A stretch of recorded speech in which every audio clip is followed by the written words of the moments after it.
오늘 말씀의 제목은 아름다운 마무리입니다. 여러분, 시작이 중요합니까? 마치는 게 중요합니까?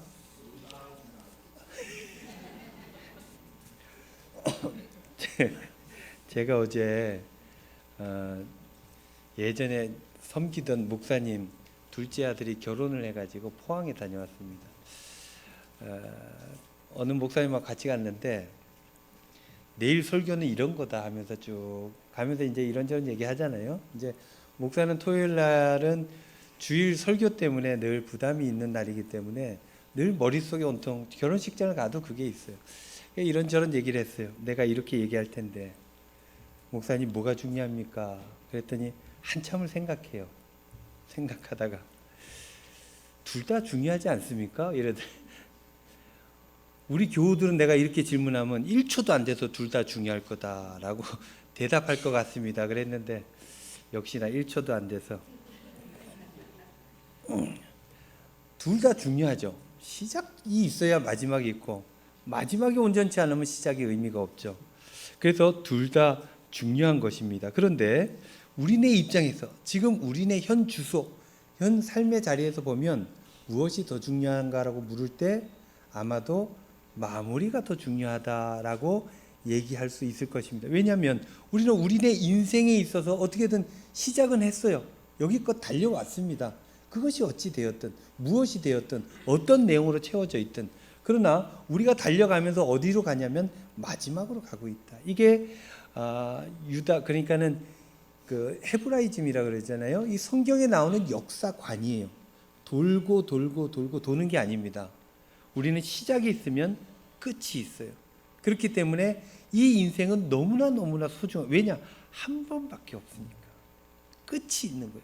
그래서 이 끝을 향해 달려갈 때 귀하고 소중한 이내 인생을 아름답고 멋지게 가치 있게 살아야 된다라고 생각하고 최선을 다해 살아가는 사람들이 우리 믿는 사람들이다라는 거예요. 우리는 인생은 어떻게든 시작됐어요. 여기까지 왔어요. 그러니 우리에게 더 중요한 것은 마무리가 어떻게 되느냐, 어떻게 마무리할 것이냐, 이것을 목표로 해서 오늘을 살아야 된다라는 것입니다.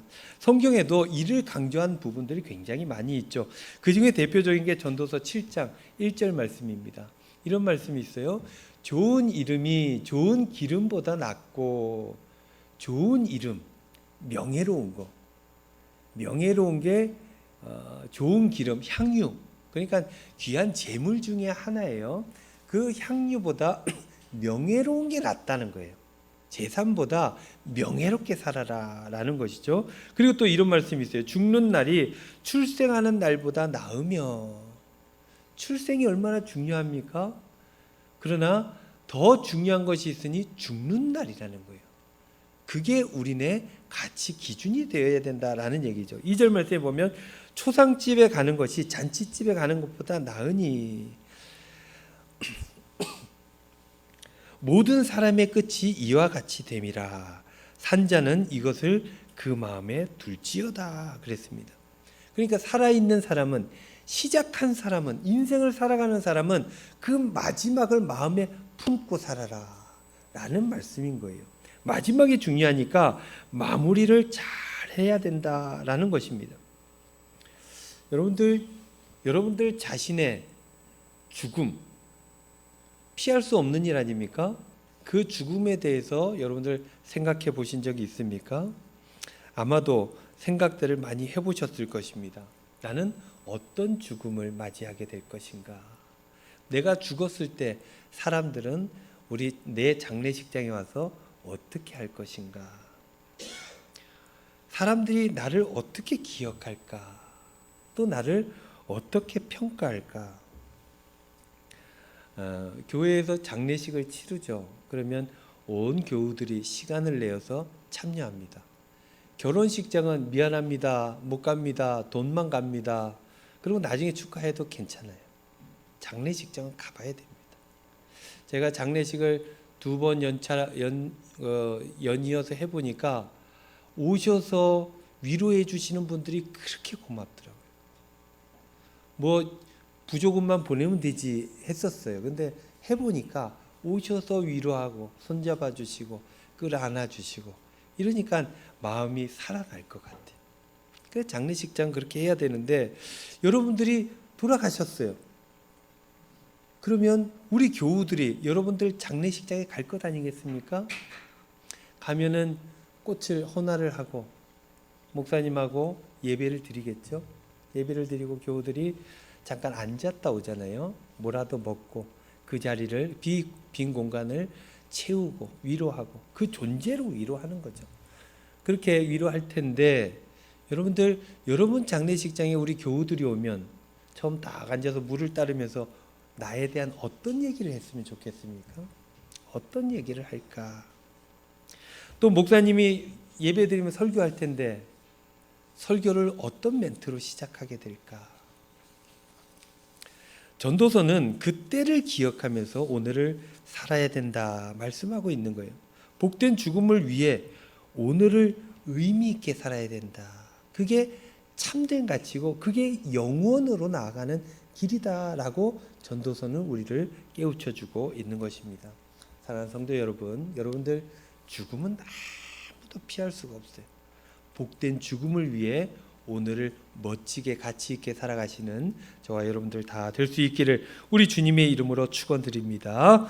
오늘 말씀을 보니까 요시야의 죽음에 대한 이야기예요. 요시야 왕. 요시야 왕은 역대기에서 있어서 가장 훌륭한 왕으로 뽑는 왕 아닙니까?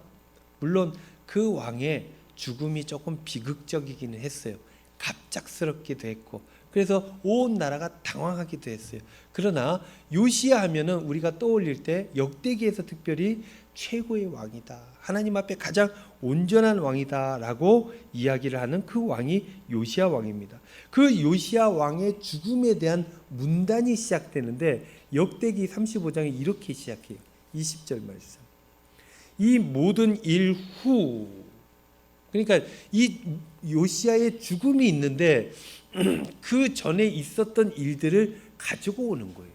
왜냐하면 이 요시야와 그 전에 있었던 그 일은 뗄래야 뗄 수가 없는 거고 그 일들이 있었기에 요시야의 죽음을 이렇다 저렇다 얘기할 수 있기 때문이에요. 그래서 이 요시야의 죽음에 대해서 얘기하는 첫 번째 문단의 단어가 이거예요. 이 모든 일은 후. 그게 이 모든 일 후가 뭐냐면 요시야가 성전을 정돈하기를 마친 후에 요시야가 했던 가장 중요한 일이 뭐예요? 성전을 정화한 거예요. 어린 요시야가 왕이 되고 난 이후에 어디에 의지했겠습니까? 이것저것 알아보니 하나님의 나라였던 거예요. 근데 성전을 보니 엉망진창이 돼 있었던 거죠. 성전을 정리해라. 잘 정돈하고 깨끗하게 해라. 하는 와중에 성경책이 나온 거 아니에요? 그동안 성경도 안 읽었던 거예요, 사람들이. 제사장조차도 그 책이 거기 있는지 몰랐던 거죠. 그 책을 발견하고 난 이후에 성경을 같이 읽어요. 그러니 너무나 잘못된 삶을 살았던 거죠. 그래서 이 잘못된 삶을 온전하기 위해서 종교 개혁을 실시하고 온 나라를 새롭게 만들어 건국의 이름으로 새롭게 만들었던 왕이 요시야 왕입니다. 그 요시야 왕. 이 성전 정돈이라고 그랬는데 성전 정돈은 곧 종교 개혁이었어요.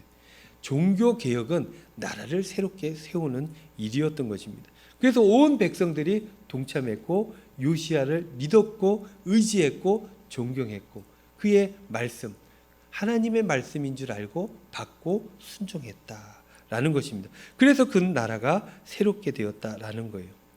요시야 왕의 최고의 업적은 하나님 나라 백성이 유대인들이 하나님 나라 백성으로 온전히 살아가도록 했다는 거예요. 참 잘한 일입니다. 백성이 온전한 정신으로 바른 판단력으로 우상에게 인생을 바치는 것이 아니라 하나님께서 주신 비전, 사명, 나에 대한 존재를 가장 귀하고 가치 있게 쓸 수 있는 그 일들로 그 삶으로 그 나라로 요시야가 만들었다. 그게 요시야의 가장 위대한 업적이었다라는 거예요. 그래서 요시야는 이 역대기는 요시야의 죽음에 대해서 얘기할 때 이 얘기를 끌고 들어와서 이 이야기로 그의 죽음을 이야기하기 시작했다라는 것입니다. 그런데요, 요시야는 이렇게 훌륭한 왕이었는데 완벽하지는 않았다. 그래서 이 이야기들을 끌고 들어오면서도 요시야의 죽음의 안타까운 부분들을 역대기는 기록하고 있습니다. 바로 그 다음에 기록이 되는데 20절 전체 한번 볼까요? 이 모든 일 후 곧 요시야가 성전을 정돈하기를 마친 후에 그 훌륭한 일을 감당한 후에 애굽 왕 느고가 유브라데 강가에 갈그미스를 치러 올라왔으므로 요시야가 나가서 방비하였더니, 바로 이 이야기로 넘어가요. 그 성전을 정돈하고 종교개혁했던 일에서 느고 왕, 애굽의 왕이죠, 바로 왕, 이 바로와 싸웠던 이야기로 바로 급진전해서 넘어갑니다. 방비하였다. 요시야가 막아섰다는 거예요. 무엇을 막아섰습니까? 느고 왕의 군대, 애굽 군대를 막아섰다는 거예요. 왜 막아섰습니까? 이 애굽 군대가 남유다를 지나서 북쪽으로 올라가는 거예요. 여러분들, 한 나라에 다른 나라 군대가 지나갈 수 있습니까? 난리 나죠. 예전에 우리나라에서도 그런 일이 있었잖아요. 일본이 독도 쪽으로 오니까 쳐봤더라도 방어해라 해가지고 그 일들을 감당하고 일본이 돌아갔다 하는 얘기죠. 가까이 와도 큰일 나는 거예요. 지금과는 좀 다릅니다. 고대 사회는. 그래서 이 느고 왕, 이 애굽의 군대가 지나가는 것에 대해서 예민했을 뿐만 아니라 요시야는 그걸 받아들일 수가 없었던 거예요. 올라가는 이유가 뭐냐면 북쪽에 아수르라고 하는 아시리아 제국을 도와주러 가는 것이었기 때문입니다. 당시 남유다의 북쪽의 국제 정세가 심상치 않았어요. 그 어마어마하던 역사적으로 첫 번째 제국이다라고 평가할 수 있는 아수르가 기울기 시작했다는 거예요. 왜냐하면 신흥 강국이 나타났어요. 그 강국이 누굽니까? 바벨론이에요. 바벨론하고 그 옆에 메데라고 하는 나라가 있었는데 그 나라가 연합을 했어요. 그래서 아수르라고 하는 나라를 밀어내기 시작합니다. 밀어내는데 이 아수르의 수도가 니느웨다, 우리가 이렇게 알고 있잖아요. 니느웨를 정복당했어요. 그래서 밀려 나다가 니느웨 외에 가장 중요한 거점 갈그미스라고 하는 지역이 있는데 그 지역에 군대를 편성하고 최소한 전선을 형성해서 방어하고 있었어요. 근데 그 힘이 밀리니 다급한 아수르는 애굽에 도움을 요청했던 것입니다. 애굽 보고 좀 도와달라. 너희들은 괜찮을 것 같으냐? 갈그미스가 이 전선이 무너지면 남방까지, 남유다야 힘이 없는 나라니 남유다를 지나 너희들까지 급하게 내려갈 것 같으니 너희들이 지금 이 갈그미스로 올라와서 우리를 좀 도와라. 그래야 너희들도 안전할 것 아니냐. 그렇게 요구를 했고 애굽은 그 요구를 받아들여서 남유다를 지나서 북쪽으로 올라가게 돼요. 그 시점의 이야기가 오늘 본문의 이야기예요. 여러분들 오늘 예배 마치고 이제 집에 돌아가시면 갈그미스 이렇게 한번 쳐보세요. 굉장히 중요한 고대 전쟁 중에 하나입니다. 어마어마한 역사, 그 기록, 고대 증거들이 많이 남아 있어요. 어쨌든 그 전투를 위해서 올라가는 그 애굽 군대를 요시야 왕이 막았었던 거예요. 왜? 그래도 북이스라엘이 어디에 망합니까? 주전 722년에 아수르에 의해서 망하는 거예요. 그 망하는데 얼마나 그 악독한 나라였냐면 민족 자체를 해체시켜 버립니다. 혼혈 정책을 막 해가지고, 그래서 유다에 12개 지파가 있는데 지금 남아 있는 지파는 뭐예요? 이스라엘의 12개 지파 중에 유다 지파만 남아 있는. 왜냐? 북이스라엘의 그 지파들은 다 없어져 버렸어요. 왜냐? 혼혈 정책을. 그래서 예수님 시대에 사마리아 사람을 유다 사람이 그렇게 무시한 거예요. 너희들 하나님 나라 백성이 아니다라고 했던 것이죠. 그러나 이 북이스라엘, 자기 민족이었잖아요. 자기 민족이 한때 형제였던 그 민족을 멸망시킨 아수르, 하나님께서 그들을 멸망시켜야 될 터인데 이 남쪽에 애굽이 올라가서 도와준다고 하니까 인정할 수가 없었던 거예요. 그 작은 힘을 빌려서 북방으로 올라가는 애굽을 막아섰던 거예요. 막아서자 느고 왕이 사신을 보냅니다. 그래서 이렇게 얘기를 해요. 21절 말씀. 느고가 요시야에게 사신을 보내어 이르되 유다 왕이여, 내가 그대와 무슨 관계가 있느냐? 내가 오늘 그대를 치려는 것이 아니요 나와 더불어 싸우는 족속을 치려는 것이라. 그랬어요. 그러니까 너희들과 전쟁하려고 하는 거 아니니까 우리를 좀 보내달라.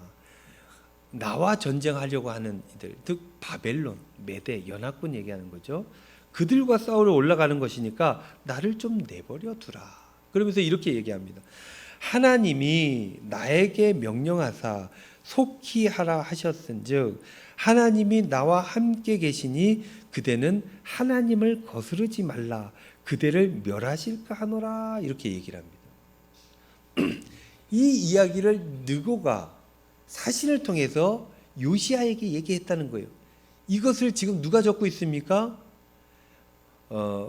바벨론 유수, 그러니까 바벨론으로 종으로 잡혀갔던, 그 한참 뒤의 역사예요.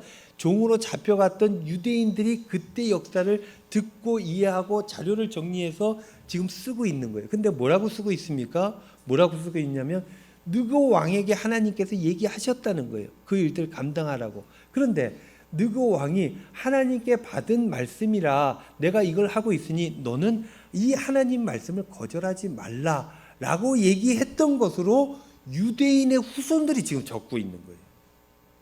그러니까 유대인들의 후손들은 그때 당시 나라가 망했잖아요. 바벨론에 있는 후손들은 어떻게 얘기하냐면 그때 당시 그게 하나님의 뜻이었다라고 이야기하고 있는 거예요.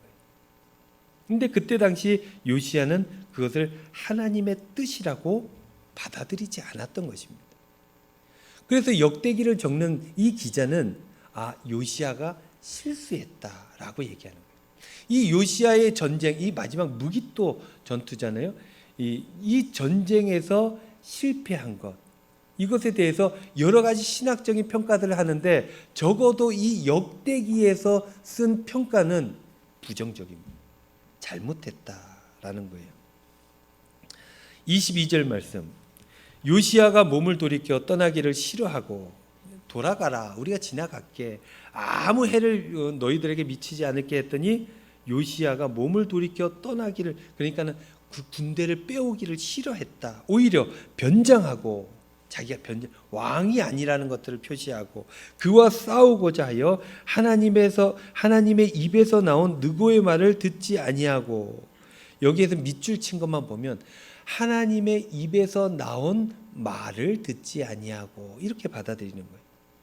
하나님의 말씀을 듣지 않고 무기또 골짜기에 이르러 싸울 때에 이 전투에서 요시야가 죽게 되는 것입니다. 그래서 아마겟돈, 나중에 신약 요한계시록 막 나오잖아요.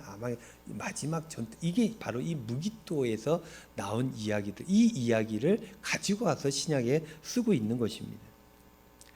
하나님 말씀이 있었는데 그 말씀 듣지 않고 자기 뜻대로 하다가 죽었다.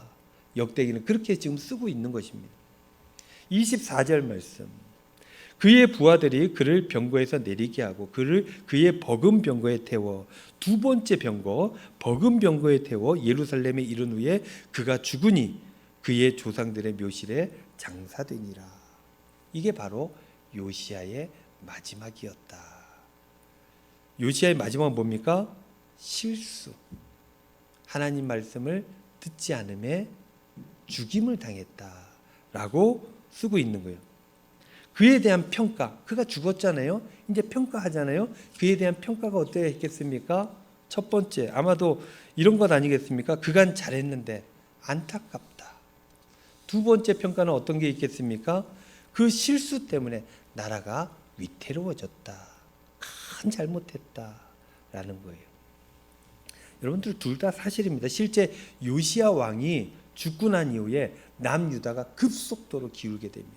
그 이후에 국력을 갖지를 못하게 되고 명예로움도 사라졌어요. 왕들이 잡혀가고 쇠사슬에 끌려서 북쪽으로 잡혀가고 한 번은 남쪽으로 잡혀가고 막 잡혀가요. 그리고 시드기야 왕 때는 시키는 대로 합니다. 그러니까 나라가 아니에요. 일제치하의 조선반도처럼 대한민국처럼 그렇게 됐다는 거예요. 그래서 이 요시야의 평가가 이러할 듯한데 또 역대기에 보면 또 다르게 얘기를 하고 있어요. 24절 말씀 하반절부터 읽습니다. 온 유다와 예루살렘 사람들이 요시야를 슬퍼하고, 옳으니 그르니 하고 잘했다 잘못했다 평가할 수 있잖아요. 근데 그 평가보다도 뭘 먼저 했어요? 슬퍼했다. 25절 예레미야는 그를 위하여 애간을 지었으며 노래를 지었다는 거예요. 그리고 모든 노래하는 사람들과 여자들은 요시야를 슬피 노래하니 그 애간을 지었는데 그 노래를 노래 부르는 사람들이 불렀어요. 불렀는데 그 부를 때 어떻게 불러요? 슬피 노래하니. 그 다음 뭐라 그래요? 이스라엘의 규례가 되어 오늘까지 이르렀으며 그 가사는 애가 중에 기록되었더라. 이스라엘의 규례가 되었다. 이렇게 합니다. 여러분, 사람의 인생은 죽음 이후에 평가되잖아요. 죽을 때 쓸쓸하게 혼자서 외롭게 죽는 죽음이 있어요. 뿐만 아니라 많은 그 인생의 살아생전에 헌신하고 봉사하고 애정을 나누고 사랑하고 그래서 선한 영향력을 미침으로 인해 그 죽음에 많은 사람들이 아파하고 슬퍼하고 애도하는 그런 장례식도 있게 되는 것입니다. 요시야의 죽음에 많은 사람들이 슬퍼했어요. 슬퍼하면서 노래까지 지었어요. 그 노래를 불렀는데 그 노래가 규례가 되었다. 규례가 되었다는 건 뭐냐면 요번 한 번 부르고 끝난 게 아니라는 거예요. 규례가 되었다는 건 그 다음에도 계속해서 오늘까지 이르렀다 그랬어요. 그러니까 계속해서 그 요시야를 기억하면서 그를 위해 슬퍼하며 노래를 불렀다라는 것입니다. 요시야는요, 큰 업적, 그것을 백성들이 기억했지만 실제 마지막은 어때요? 큰 실수를 했어요. 그것이 큰 실수인 것은 나라가 기울고 망하게 되었다라는 것입니다. 그 실수에도 불구하고 백성들은 어떻게 했어요? 안타까워했다는 거예요. 노래를 지어 아파했고 슬퍼했고 그를 그 노래를 통해 기억했다라는 것입니다. 역대기는 그의 죽음을 이렇게 표현하고 있어요. 애가를 불렀다. 그의 평가를 이렇게 하고 있는 것입니다. 그의 실수, 그의 연약함, 그럼에도 불구하고 나라를 위해 하나님을 위해 최선을 다했던 그 진심, 그것을 사람들이 알았다는 거예요. 그 열심, 그것을 사람들이 알았다는 거예요. 역대기는 그것을 더 집중해서 보고 있다는 거예요. 한 걸음 더 나아가면 하나님께서는 그걸 보신다라는 거예요. 하나님은 우리의 무엇을 통해서 평가하실까? 그것을 보신다. 추석 때 형님 가족이랑 함께 모여서 예배드리고 밥 먹고 또 차 마시고 이야기 나누고 그렇게 했어요. 우리는 이제 아버지 어머니 안 계시니까 형제가 둘밖에 없어요. 그래서 형수랑 제 아내랑 조카들 우리 아들이랑 이렇게 같이 모여서 밥 먹고 이런저런 얘기합니다. 뭐 쓸데없는 얘기도 많이 하고 형님하고 저하고 테니스를 같이 치니까 테니스 얘기도 많이 하고 그리고 며느리들 그 이전의 삶에 대해서 얘기하고 그러면서 빠질 수 없는 얘기가 부모님에 대한 얘기죠. 왜냐? 부모님을 기억하는 날이기도 하니까 감사하는 날이기도 하니까 부모님에 대한 이야기를 해요. 그러면은 이제 그때 당시 살았던 아버지 어머니의 그 나이가 지금 우리들이 된 거예요. 그래서 돌아보는 거죠. 아, 그때 아버지가 왜 그랬나? 어머니가 왜 그러셨나? 지금 이 나이가 되니까 조금씩 알아지는 것들이 있어요. 그럼 또 뭐라 그래요? 아, 그때 아버지가 실수했다. 그렇게 안 했으면 좋았을 걸. 이건 잘못됐다. 이런 얘기들을 하죠. 왜냐? 가족이니까 같이 살아왔으니까. 그럼에도 불구하고 그 실수에 대한 이야기를 하면서 그 이야기를 하면서 어떻게 해요? 안타까움. 아버지도 힘들었구나. 무서웠구나. 아버지도 그때 참 어려워하셨구나. 이런 것들을 알게 되는 것이기 때문인 것입니다. 그러면서 그가 실수가 있어도 아버지 어머니가 어려움 속에서 잘못한 일이 있다 할지라도 그래도 아들들은 어떻게 해요? 다 용납을 합니다. 왜 용납을 합니까?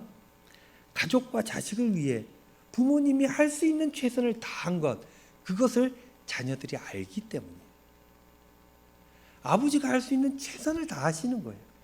어머니가 할 수 있는 최선을 다하신 거예요. 자녀에게 완벽하지는 않았으나 할 수 있는 것들을 했다는 것, 그것을 자녀들이 아는 거예요. 그래서 만나서 부모님 얘기하면 이야기하다 울기도 하고 감사해 하기도 하고 그렇게 되는 것입니다. 그러면서 한 걸음 더 나가면 어떻게 해요? 내가 죽었을 때 내 자녀들은, 우리 가족들은 나에 대해서 어떤 얘기를 할까? 그런 것들을 한 걸음 더 나아가서 생각해 보게 되는 것입니다.